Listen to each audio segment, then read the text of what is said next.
Form కోడి curry అంటే గుడ్లు కోడి కర్రీ నాటు కోడిలాగా ఉంటుంది. వండేసుకుందామా? మరి ఈ కోడిని కూడా నాటు కోడిలాగా కాల్చుకుని ముక్కలు చేసి పక్కన పెట్టుకోవాలి. ఇప్పుడు మసాలా కోసం లవంగా, దాల్చిన చెక్క, యాలకులు, అల్లం వెల్లుల్లి, ధనియాలు ఒక మిక్సీలో మెత్తగా ఆడుకోవాలి. 3 పెద్ద ఉల్లిపాయలు, 6 పచ్చిమిరపకాయలు, 3 టమాటా కట్ చేసుకోవాలి.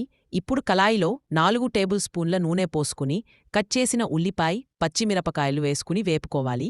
బాగా వేగిన తర్వాత టమాటాలు వేసి మగ్గనివ్వాలి. అల్లం వెల్లి పేస్ట్ వేసి కలుపుకోవాలి. ఇప్పుడు శుభ్రం చేసుకున్న మాంసాన్ని వేసి బాగా కలపాలి.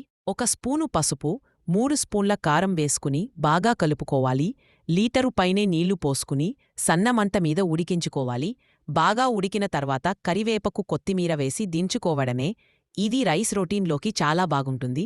లాగా ఉంటుంది. పక్కా కొలతలతో ఫ్లేవర్ ఆఫ్ ఇండియా యూట్యూబ్ ఛానల్లో వివరంగా చేశాను చూడండి. మీకు డిస్క్రిప్షన్లో లింక్ పెడుతున్నాను. పూర్తిగా చూసి మీ ఇంట్లో చేయండి.